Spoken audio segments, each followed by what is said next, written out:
Coucou tout le monde, j'espère que vous allez bien. Je vous retrouve aujourd'hui pour une vidéo tag parce que j'aime bien faire ce genre de vidéo. L'avantage c'est que c'est assez rapide, assez ludique et voilà, j'avais juste envie. Donc c'est un tag qui a tourné sur les réseaux il y a tout ça et que j'avais juste envie de faire comme ça pour m'amuser. Voilà, donc je vous avais tourné normalement un vlog la semaine dernière et sur le week-end à 1000 qui n'avait pas de son. Merci mon téléphone de foirer comme ça. Et donc j'ai pas pu vous le monter et vous le poster. Donc je vous fais cette vidéo pour remplacer ce que je voulais vous mettre, tout simplement. Donc c'est le tag de A à Z, donc un tag livresque de A à Z. Donc pour chaque lettre de l'alphabet, nous avons un mot et une phrase à laquelle il faut associer un livre. Normalement c'est assez logique. Donc on va commencer tout de suite parce que ça va prendre un peu de temps puisqu'il y a beaucoup de lettres. N'hésitez pas à vous prendre un thé, un café, un chocolat, ce que vous voulez pour regarder cette vidéo. Donc la première lettre, donc A comme auteur. Donc auteur dont j'ai lu le plus de livres. Donc je me suis fait une petite fiche pour avoir tout. Donc pour moi ce sera Anne Robillard, puisque comme vous le savez, Anne Robillard, j'ai lu Les Chevaliers d'Émeraude, je suis en train de lire Les Héritiers de Don Quijote, j'ai lu Les Ailes d'Alexandre, j'ai commencé à lire Ange, voilà, j'ai lu plus de 25 livres, je dirais, de cette autrice. Donc voilà, Anne Robillard. B pour Best, la meilleure suite de série. Donc pour pas faire comme tout le monde, puisque je pense que, et je sais que beaucoup de personnes ont répondu Harry Potter. Donc oui, certes, Harry Potter, c'est Harry Potter, voilà, on va pas se mentir.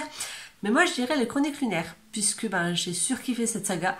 Et les tomes, les uns après les autres, je les ai dévorés. Et franchement, c'est une saga que je recommande à tout le monde. Les Chroniques lunaires avec Cinder, Scarlett, Levana, etc. Voilà, donc je vous recommande cette saga. Et pour moi, voilà, vraiment la suite. Donc déjà Cinder était top. Et en lisant, au fur et à mesure qu'on lisait la suite, on en apprenait de plus en plus sur les personnages. Et franchement, voilà, j'ai juste surkiffé cette saga. Donc meilleure suite de saga, je dirais les Chroniques lunaires. C'est pour Current. Donc vous m'excuserez pour mon anglais, comme vous le savez, je suis une quiche. Donc ma lecture en cours. C'est facile, j'ai pris mes bouquins. Donc en ce moment, depuis hier soir, je suis en train de lire La couleur des sentiments de Catherine Stockit aux éditions Jacqueline Chambon. Voilà, donc c'est un livre que j'avais acheté d'occasion 3 € à une bourse au livre. Donc voilà, je suis en train de lire, puisque c'est toujours pour mon défi lecture, que je dois lire un livre sur la ségrégation raciale. Et donc celui-là, le film, je l'ai surkiffé et j'avais jamais lu le livre, donc c'est l'occasion ou jamais. Voilà, et donc j'ai un tout petit peu avancé, c'est une belle bricasse de 530 pages à peu près, donc voilà. Et je suis à la page 73. Voilà, il y a encore de quoi faire. D pour drink, boisson qui accompagne mes lectures. Donc en général, je ne bois pas forcément quand je lis. Je vais prévoir ma bouteille d'eau à côté, parce que, au cas où. Et, sauf l'hiver, quand je m'installe et qu'il fait froid, je me prévois un chocolat chaud. Voilà, mais sinon je suis pas la personne qui va se faire un chocolat ou qui va se préparer une boisson spécialement pour pouvoir se poser pour lire. E pour e-book. Est-ce que je suis plus e-book ou roman papier? Mochi en fait. Parce que l'avantage des e-books, c'est que ça revient quand même moins cher que de roman papier. Ensuite, ça prend pas de place. Voilà, soyons honnêtes. Et l'avantage, c'est que sur ma liseuse, je peux mettre autant de livres que je veux. Et comme ça, quand je pars quelque part, si je pars en vacances ou quoi, donc déjà ça pèse pas lourd, ça prend pas de place. Et ensuite, s'il y a un livre qui m'intéresse pas, je peux zapper et passer à un autre. Alors que si je pars en vacances et que je prévois qu'un bouquin, si j'aime pas, j'ai plus rien à lire. Donc les deux, donc j'aime autant les livres papier que les e-books. Et ça me pose aucun souci de lire des livres numériques. F pour fictif, un personnage fictif avec qui je serais sortie au lycée. Voilà, aucune idée. Je réfléchis. J'en ai aucune idée. Dans les livres que je lis, il n'y a pas de personnage. Surtout, je me dis, dans ce cas-là, il faut que je me projette au moment où j'étais au lycée et les bouquins que je lisais. Et non, pas forcément. Donc, j'ai pas de réponse pour cette question. La lettre G pour Glad, je ne sais même pas si ça se dit comme ça. Un roman auquel tu étais contente d'avoir donné une chance. Donc un roman qui de base j'aurais pas forcément été et qu'au final j'ai bien aimé.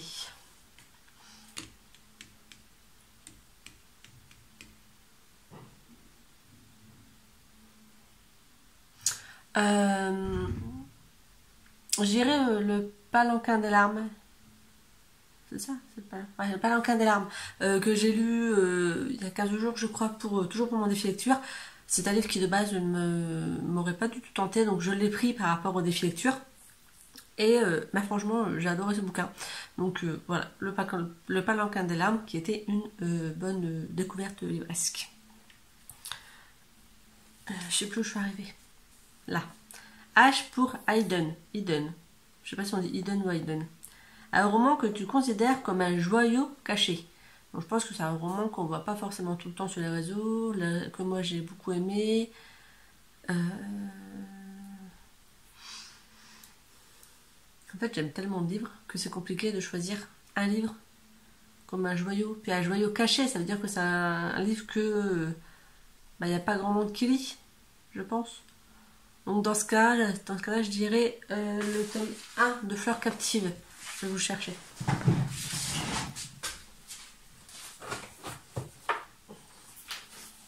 Ah, donc moi j'ai le coffret de Françoise Hir.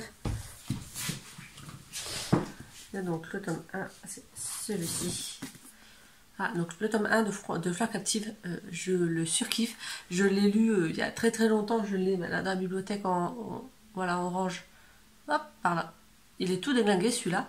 Donc je me suis racheté la saga en œuvre. Et ce livre, franchement, je le surkiffe. On suit des enfants qui se retrouvent dans un grenier parce que leur mère elle attend un héritage. Bref, donc ils se retrouvent, on va dire, cachés dans le grenier en attendant que la maman touche le pactole de l'héritage et qu'elle les fasse descendre. Et en fait, ils vont pas y rester une nuit, une semaine ou un mois. Ils vont y rester plus longtemps que ça. Et franchement, j'adore. Voilà. I pour important. Un moment important dans ta vie de lectrice. Je pense que ça a dû être dans les premiers livres, on va dire, que ma mère m'a acheté, puisqu'à l'époque c'était ma mère qui m'a acheté mes livres. J'irai le premier Harry Potter que ma mère m'a acheté, parce que je pense que c'est vraiment à partir de Harry Potter que je me suis mise à lire. Donc sachant que moi j'ai 31 ans, que Harry Potter, le premier livre, a 20 ans. Donc voilà, donc ça coïncide à peu près avec mon entrée en 6ème, le Harry Potter. Et je l'avais eu pour Noël. Donc ça doit être Noël de ma 6ème, je pense, que j'ai eu le premier Harry Potter. Et ensuite, chaque année, j'attendais avec impatience d'avoir le suivant. Et vraiment de le lire le tout premier Harry Potter, je pense que c'est vraiment cette saga qui m'a mis dans la lecture. Et donc pour moi, c'est un moment important puisque c'est le premier, on va dire, coup de cœur que j'ai eu. Et c'est ce qui m'a mis, on va dire, le pied à l'étrier pour la lecture. J pour juste, un roman que je viens juste de finir. Hannibal Lecter. Les origines du mal de Thomas Harris chez Pocket. Donc je l'ai fini hier soir, je l'ai terminé. Et franchement, j'ai surkiffé. Donc Hannibal Lecter, tout le monde connaît, c'est le gars qui est connu pour ses meurtres et pour son cannibalisme. Et dans ce livre, on le découvre enfant et on découvre son histoire et on va dire le pourquoi du comment il en est venu à ses extrémités, on va dire. Voilà, grossièrement. Et bah, franchement, je m'attendais pas à ça. J'ai passé on va dire, un bon moment de lecture. Voilà, donc c'est mon dernier livre. K pour Kind. Le genre de roman que tu ne liras jamais. Donc je ne sais pas si je ne lirai jamais ce genre de roman, mais parce que j'en ai déjà lu, et franchement j'ai pas aimé. Donc on va dire le roman classique, Zola, etc., etc. Donc j'ai dû lire un Zola, je crois, l'année dernière. Il était long. Cette année j'ai lu un Jules Verne, je l'ai trouvé long aussi. Qu'est-ce que j'ai lu comme classique? Après bon, les livres qu'on avait dû lire au lycée, hein, voilà. Et par contre, c'est pas vraiment, on veut pas dire que c'est un roman, mais tout ce qui est livre de poésie, etc., c'est pas du tout pour ça. Et sinon, un genre de roman que je ne lirai jamais, je lis du fantastique, je lis du policier, je lis du thriller, je lis un peu de romance, je lis de la jeunesse, du young adulte. En fait, je lis de tout, donc à part les classiques à proprement parler, je lis de tout, donc voilà. Je suis pas fixée en mode ah non, ça fait partie de tel genre, je le lirai pas. J'aime tout comme lecture, donc voilà. Elle pour long, le roman le plus long que tu aies jamais lu. Alors le roman le plus long, il y en a beaucoup en fait. Que j'ai jamais lu. Narnia peut-être. Je ne sais pas si c'est Narnia ou c'est la Croisée des Mondes qui a le plus de pages. Ah. Bon, donc c'est pas Narnia. Narnia, on a 869 pages. La Croisée des Mondes. Je pense que donc ce sera la Croisée des Mondes avec 1025 pages. Je pense que c'est celui-là, parce que les Harry Potter, ils sont pas. Je vais vérifier. Et pour moi, le dernier Harry Potter, il est possible. Non, donc ce sera. C'est à la Croisée des Mondes. Voilà. Donc c'est celui-là avec 1025 pages, le plus gros bébé que j'ai lu. Donc c'est l'intégrale des 3 tomes de la Croisée des Mondes, les Royaumes du Nord, la Tour des Anges et le Miroir d'Ambre. Voilà, que ça fait très très longtemps que j'ai lu. Voilà, donc je pense que c'est celui-là. Hein. Après, ouais, parce que je pense que la Moira, il y avait un peu moins de pages. Donc ça doit être la Croisée des Mondes. M pour Major, le roman qui t'a causé le plus gros book hangover. C'est-à-dire que je ne pouvais plus lire après.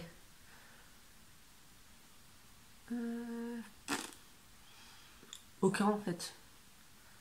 Parce que quand je lis pas, c'est que j'ai pas le temps ou que j'ai pas envie, mais c'est pas dû à un livre. Donc je dirais que j'en ai pas, puisque je lis tout le temps en fait.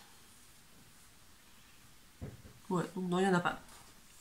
N pour nombre, le nombre de bibliothèques que je possède.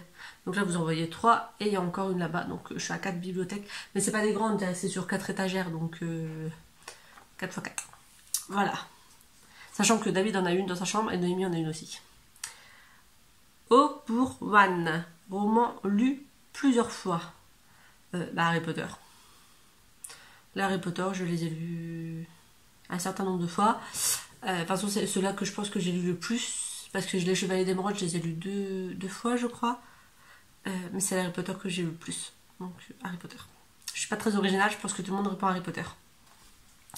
P pour préféré, endroit préféré pour lire, soit dans mon fauteuil, soit dans mon lit. Ouais, en fait. À partir du moment où je peux m'asseoir, je bouquine. Donc, je peux pas dire que j'ai d'endroit préféré. C'est qu'en général, je m'installe soit dans mon fauteuil, soit dans mon lit. Q pour cote, une citation d'un livre que tu as lu, qui t'inspire ou qui te fait ressentir de l'émotion. Je sais pas citation. À part la citation de Dumbledore qui dit, je ne sais plus dans quel tome, qu'il y a de la lumière même dans l'obscurité, qu'il y a de l'espoir dans l'obscurité, qu'il suffit de trouver de la lumière. Un truc du genre. C'est la seule citation que j'ai retenue. Sinon, je ne retiens pas spécialement les citations. R pour regret, regret de lecteur. Regret de lecteur, pas avoir un budget illimité. Non, parce que on peut toujours s'arranger par avoir des bouquins. Non, je dirais de pas avoir, mais je suis en quête pour les avoir. Les 5 premiers tomes, parce que là j'ai les 5 premiers tomes Harry Potter en petit, et je les voudrais en grand, mais en mode première là-haut. Je vais y arriver. Je veux pas. Voilà, en mode première version. Françaises qui sont sorties, et donc je suis à la recherche de cela pour pas non plus 50 balles de bouquin.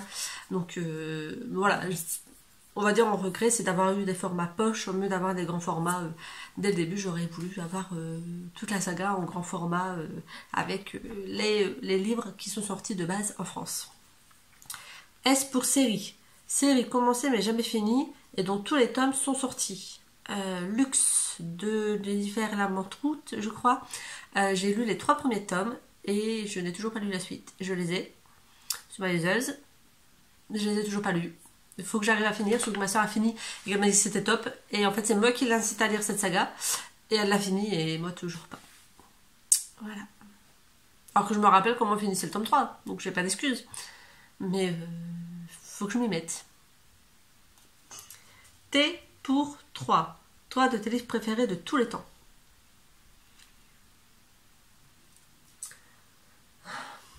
C'est dur.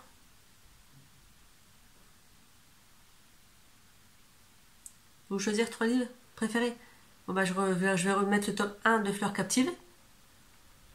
Pas très original, je viens de vous le présenter.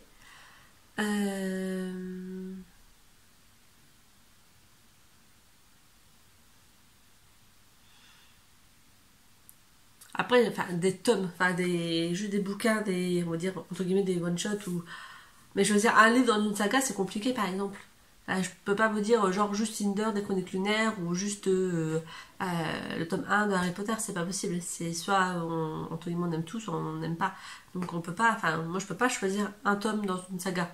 À part ma Fleur captive, parce que de base, en fait, je pensais qu'il y en avait qu'un et j'ai découvert par la suite que c'était toute une saga. De base, je pensais que c'était un one-shot. Et voilà. Donc, alors, on va dire Fleur captive, le tome 1. Je vais quand même rester sur le tome 1 de Fleur captive. De tous les temps, qu'est-ce que j'ai hyper kiffé?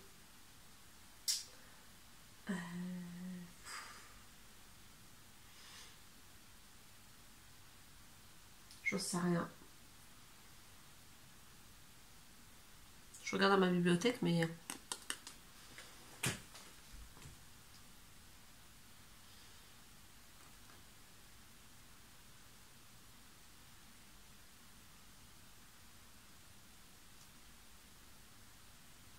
Non, franchement, bon, on va tricher un peu, je vais pas dire des tomes, on va dire des sagas, mes 3 sagas préférées. Donc ça va être Les Chevaliers d'Émeraude, Harry Potter et Les Chroniques Lunaires. Voilà, j'ai triché un peu, mais je vous ai sorti 3 trucs quand même. U pour une apologétique. À vos souhaits. Quelque chose dont tu n'éprouves absolument aucun remords d'être fangirl. La lecture. Parce qu'il n'y a pas de remords à être fangirl de la lecture. C'est cool d'avoir des livres. Voilà. V pour Very. Un roman dont tu attends la suite avec grande impatience, plus que celle des autres. J'en ai pas. J'ai pas de saga en cours à jour pour attendre avec impatience la suite. J'attendais avec impatience la suite de la Légende des 4. J'ai le tome 2 que j'ai pas encore lu. Après, on va dire que j'attends avec grande impatience. Lui et non. Alors j'attends avec grande impatience la suite de Nevermore. Mais dans le sens où le tome 1, tout le monde a surkiffé sur les réseaux sociaux. En général, sur tout ce qui est la booktube sphère, tout le monde a surkiffé Nevermore. Moi j'ai bien aimé, mais j'en attendais plus. Et donc je suis impatiente de découvrir le tome 2 pour voir ce que ça va donner, tout simplement. Donc dans ce sens-là, on va dire que c'est Nevermore, le tome 2, que j'attends avec impatience. W pour Worst. Ta pire habitude livresque. Commencer plusieurs livres à la fois. Voilà, je pense que ça doit être ça. La pire habitude. Soit commencer plusieurs livres à la fois. C'est ça, je pense. Parce que je ne compte pas les livres. Je suis pas du genre à les donner, etc.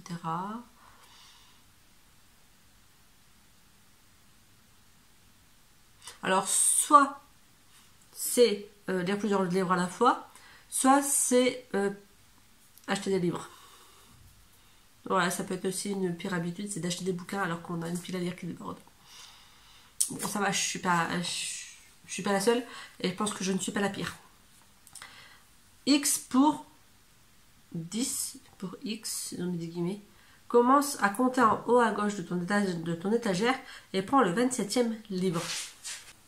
Donc le 27e livre de la première étagère, c'est Baby Boom, le tome 2, que ma soeur m'a prêté. Y pour Yor, ton dernier livre acheté. J'aurais dû rester debout. Mon dernier livre acheté, c'est... J'en ai acheté plusieurs le même jour, mais vraiment acheté, on va dire, à prix fort. C'est celui-ci, donc Les Larmes Rouges, la saga, voilà. Et ce sera celui-là le prochain gros pavé que je lirai, puisqu'il fait plus de 1700 pages. Donc Voilà, il y a de la belle bricasse là-dedans.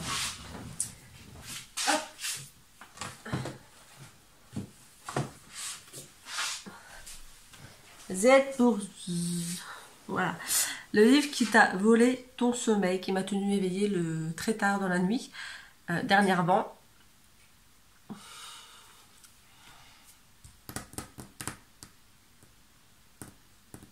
Je réfléchis. Ça se voit que je réfléchis dans ma tête. Je sais pas. Dernièrement, dès que je me sentais fatiguée, je dormais en fait. Donc, dernièrement, il n'y en a pas, je pense. Voilà. Je n'ai pas été d'une grande aide pour ce coup-là. Non, après... Après, je pense que les livres qui m'ont plus tenu en éveil, c'est vraiment les suites de saga que j'attendais avec impatience. Donc, comme je vous disais, les Anne Robillard, les Chroniques Lumière, etc. Qui, là, une fois que j'étais plongée dans l'histoire, bah, c'était mort. En fait, je voyais pas le temps passer. Et donc, c'est ceux-là, je pense, qui m'ont tenu le plus longtemps éveillée. Voilà, donc j'espère que ce petit tag vous a plu. Si vous avez envie de le faire, si vous avez une chaîne ou même si vous voulez juste le faire en commentaire, je vous invite à le faire. Ça me fera plaisir de lire ce que vous avez mis dans ce tag. Et puis voilà, n'hésitez pas à me suivre sur Instagram, donc le petit doigt d'Angèle. Facebook également, même si je vous avoue que je ne publie plus grand chose sur Facebook. Et voilà, donc je vous invite à me suivre sur les réseaux, à mettre un pouce en l'air si ça vous a plu, à vous abonner. Mettez la petite cloche pour avoir toutes les notifications et me laissez des commentaires, ça fait toujours plaisir. Sur ce, je vous souhaite une agréable journée et je vous dis à très bientôt pour une autre vidéo. Bye!